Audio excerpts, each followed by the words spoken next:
नमः संस्कृताय दोस्तों। आज हम लोग नल चंपू के प्रथम उच्छ्वास को लेकर के उपस्थित हैं, तो आइए प्रारंभ कर देते हैं। तो नल चंपू की कथा वस्तु का मूल आधार है महाभारत। तो ये महाभारत की किस पर्व से लिया गया है? तो महाभारत के वन पर्व से लिया गया है।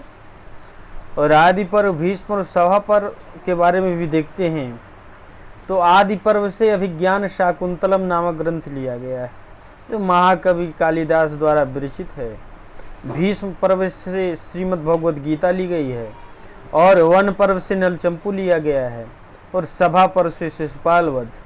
तो इस प्रकार से विकल्प सी सही उत्तर है इसका। अगला प्रश्न देखते हैं। नल चंपू के रचयिता हैं, तो त्रिविक्रम भट्ट इसके रचयिता हैं नल चंपू के।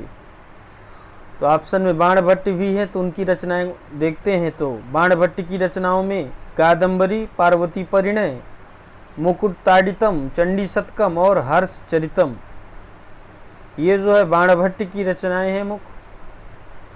विश्वेश्वर पांडे की रचनाएं देखते हैं। तो विश्वेश्वर पांडे की रचनाओं में वैयाकरण सिद्धांत सुधानिधि, अलंकार कौस्तुभ, रस चंद्रिका, आर्या सप्तशती, अलंकार प्रदीप और अलंकार मुक्तावली, कविंद कर्णाभरण, रोमावली शतक और अंतिम है मंदार मंजरी। ये 9 रचनाएं विश्वेश्वर पांडे की हैं। और आचार्य मेधावत की रचना है दयानंद दिग्विजय। तो इसका जो सही उत्तर था, तो नल चंपू की रचना त्रिविक्रम भट्ट ने की है। और त्रिविक्रम भट्ट जी की एक और है मदालसा चंपू, ये एक चंपू काव्य ये भी है। तो इसका सही उत्तर हो जाएगा डी नंबर। अगला प्रश्न देखते हैं।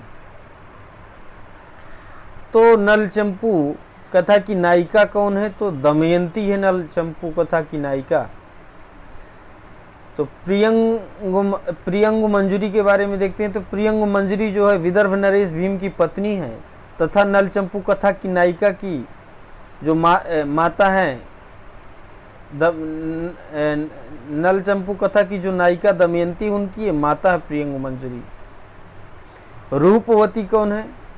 तो रूपवती निषद देश के राजा वीरसेन और नल चंपू के नायक नल के पिता हैं, तथा उनकी पत्नी का नाम रूपवती है। अर्थात नल की माता का नाम रूपवती और पिता जो है कौन है? वीरसेन है। किन्नरी कौन है? तो किन्नरी जो है नल चंपू में किन्नर मिथुन का वर्णन मिलता है। इसमें किन्नर का नाम सुंदरक तथा किन्नरी विहंग वागुरिका है। और दमयंती के बारे में आप बता ही दिए हैं। तो दमयंती नल चंपू में मुग्धा नायिका के रूप में वर्णित है, तथा राजा नल का धीरोदात्त नायक के रूप में वर्णन प्राप्त होता है। तो अतः विकल्प इसका सही डी हो जाएगा। आगे देखते हैं। सभंग श्लेष का सर्वाधिक प्रयोग किस ग्रंथ में हुआ? तो ये नल चंपू में हुआ है सभंग श्लेष का सर्वाधिक प्रयोग। तो कादंबरी के बारे में पहले देखते हैं। कादंबरी वासव दत्त और 10 कुमार चरितम। तो कादंबरी बाण भट्ट ने कादंबरी में अधिकतर स्थानों पर परिसंख्या अलंकार का प्रयोग किया है। ये संस्कृत गंगा प्रकाशन से प्रकाशित पुस्तक है।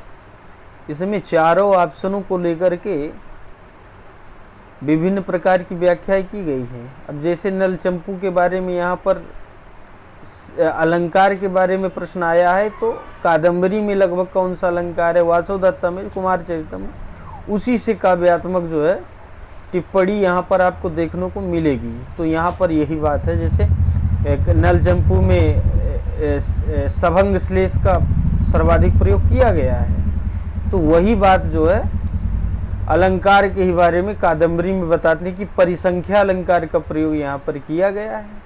तो यहाँ पर संस्कृत गंगा प्रकाशन में ये सब जो है प्रयास किया गया है, उसी से रिलेटेड यहाँ पर बात रखी जाए अन्य ऑप्शनों में भी। तो कादंबरी में बाण भट्ट ने परिसंख्या अलंकार का प्रयोग किया है। वासव दत्ता के लेखक कौन है? सुबंधु हैं, और सुबंधु जो है गौड़ी रीति के कवि हैं।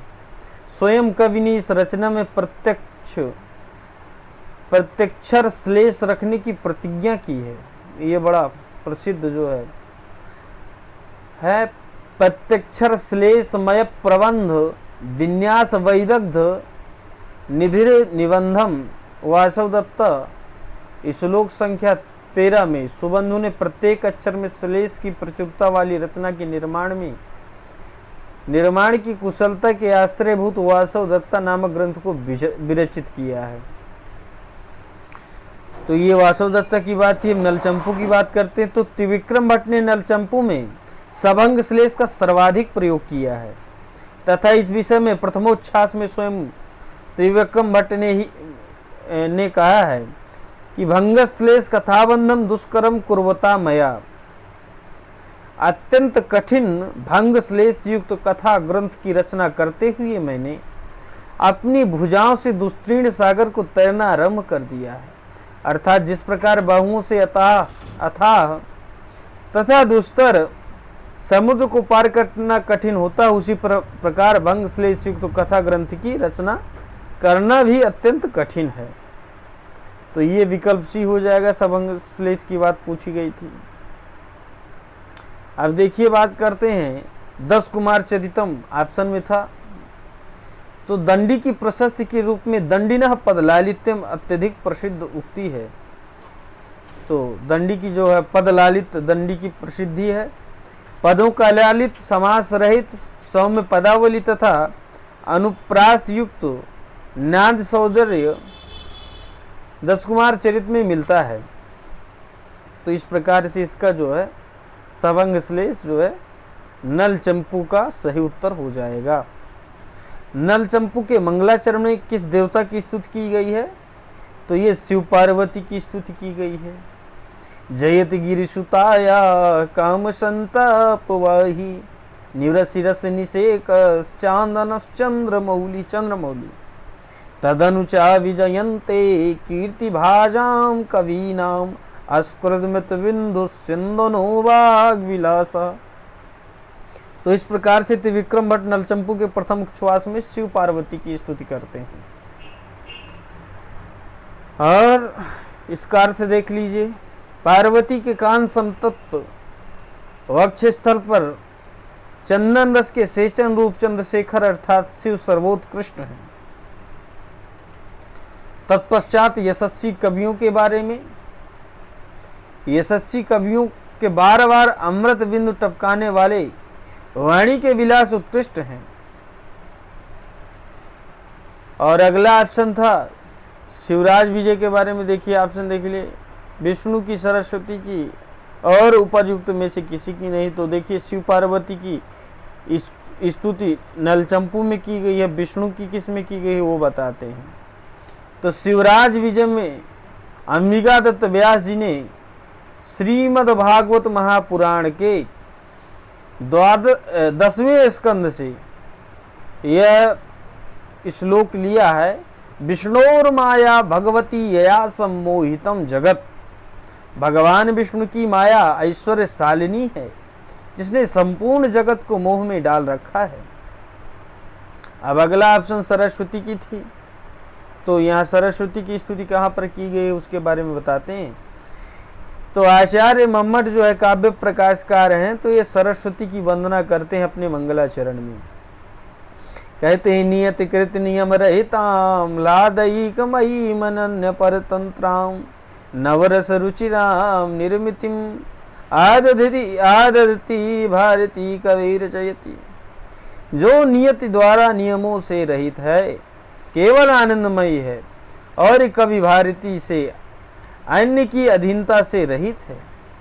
काव्यगत श्रृंगार हास्य करुण आदि नव रसों से मनोहर, ऐसे मनोहर काव्य सृष्टि को धारण करने वाली कवि भारती सर्वोत्कृष्ट है, अर्थात भारती की जय हो। तो इस प्रकार से काव्य प्रकाशकार मम्मट जो है माँ सरस्वती की वंदना करते हैं। तो इसका सही उत्तर हो जाए नलचंपू के मंगलाचरण में शिव पार्वती की स्तुति की गई है। तो अस्तु।